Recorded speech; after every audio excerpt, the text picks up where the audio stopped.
I haven't shot anything in like 2 weeks, so it feels a little bit weird, but it's fine.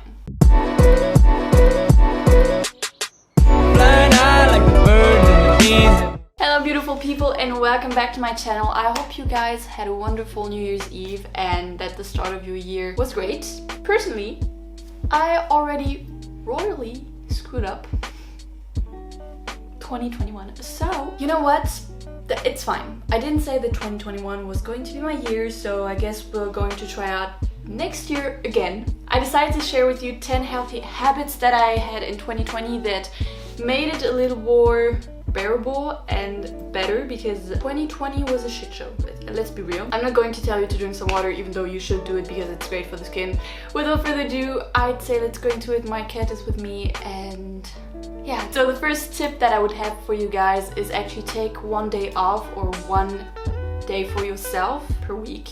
I know it can be kind of stressful with all the rhythm and the routine and all that to just stop and take a breath, but I can guarantee you that writing your thoughts down, just letting everything out on a piece of paper, you can just scream if it's what's helping you. Personally, I did that and it feels really therapeutic. But yeah, just take one day per week for yourself to reflect, to sit back and analyze what's going on around you and what's going on inside your head. But yeah, take time for yourself. The second tip I have for you guys is documenting everything, like taking pictures, writing it down, making music out of it. Like just create something you can put a memory in or associate it with. As 2020 was really a hard year for me personally, and I'm sure for a lot of you guys, it has been, I think, one of the greatest therapy for me to take a lot of pictures, make a lot of videos, a lot of music, writing music, because yeah, I do write music since I was 9. It's kind of my little bubble, you know, that nobody has access to because I've never put out an original. Might do it one day, I don't know, guess we'll see. But yeah, take pictures and remember the good old days before the good old days were the good old days, if it makes sense. So the third tip I had for you guys would be stretching or moving your body, doing a yoga, meditation or something like that, at least 30 to 60 minutes a day, and take a rest day. It's really important for your body to be able to rest. But yeah, just move your body because it releases a lot of hormones and you're going to feel great afterwards. So just take 30 minutes out of your day, do your workout, do your routine, do your thing, and feel better about yourself, because it helps, even though we're in quarantine and gyms are closed. Cries and losing muscle. It's important to move your body. The fourth one, and I'm going to be a hypocrite for saying that, and I'm trying really hard to do it, but it's kind of complicated with my job, so yeah. And it's lower your screen time. I'm sure, as a lot of you, as quarantine started, my screen time went up. Like, also I downloaded TikTok and it wasn't my greatest idea because I'm now addicted. So my brain goes through 30 different dance routines every single day. Music, so yeah.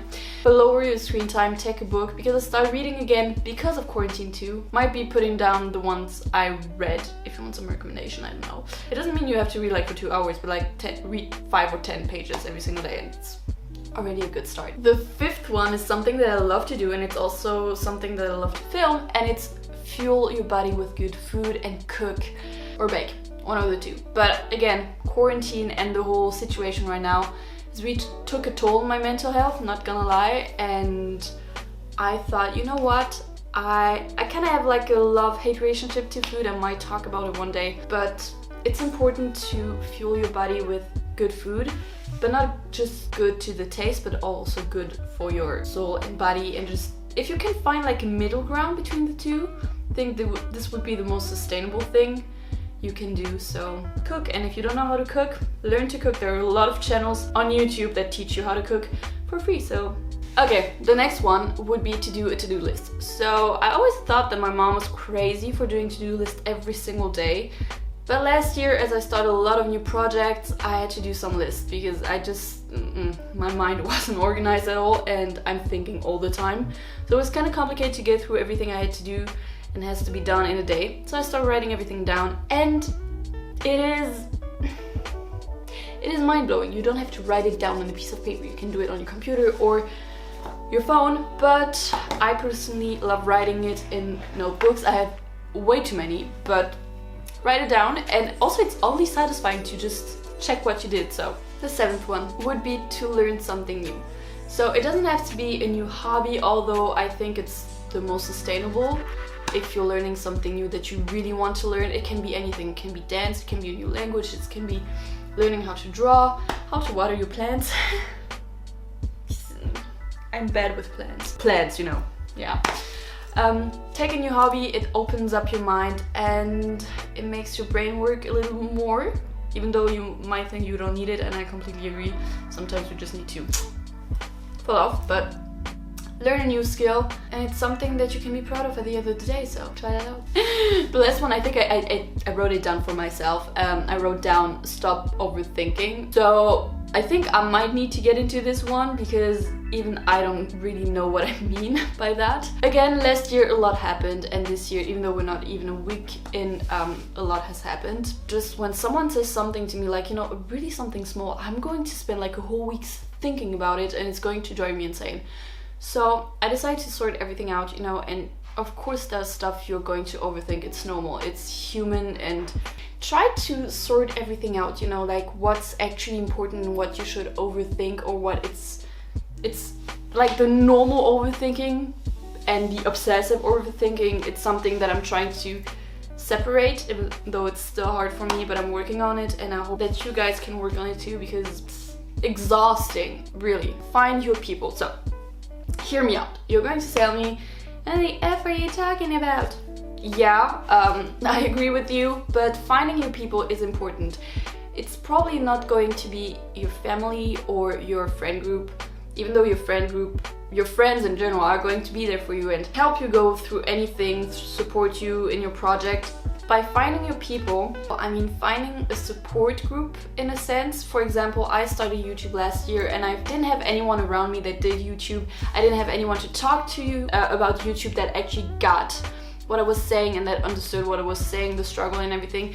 And it took me a couple of months to actually find people that did content creation and YouTube, TikTok, podcasts and all that. And being a content creator myself, it can be hard to talk to your friends that are not in this world, because it's actually crazy how this world works. And I mean, for any work really, you gotta find people that know what it feels like to work in this field.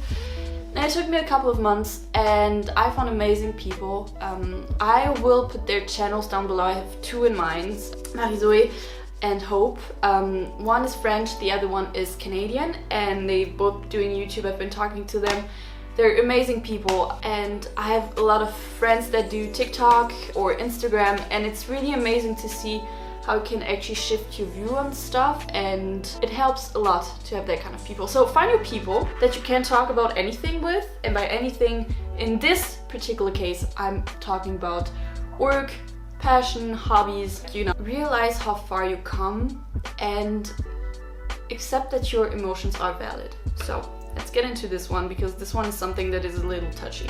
I'm going to take me as an example because I can only judge from my point of view and what I've been through. I went through a shitstorm. Like everything from January to April literally came upon me, and life basically was like, you thought you were happy? Hold on a second. I got a little tea for you.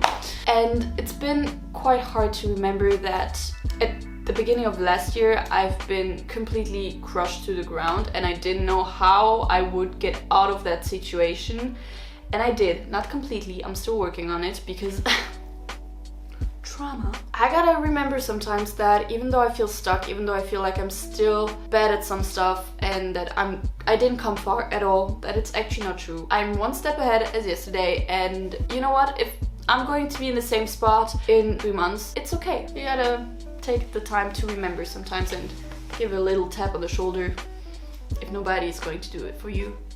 I got the chance. I have amazing friends. They did it for me, and that I still can count on. They know who they are. As I said, remember that your emotions are valid. So last year was a year full of grief and full of people we lost, people we loved, and it's been hard, you know, by losing people. I don't mean only losing through death. I'm actually talking about losing people in general.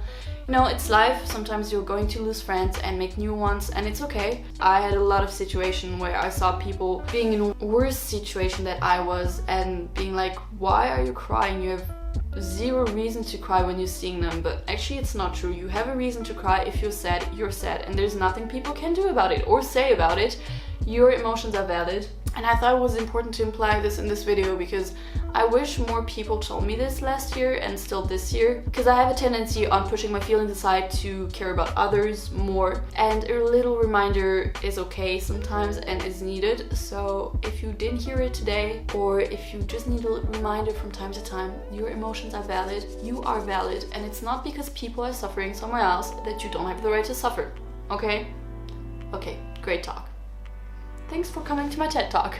Okay, so this video has come to an end. I didn't thought that would be this long because for you it's probably going to be like around 10 minutes, but I'm actually at 20 minutes footage right now.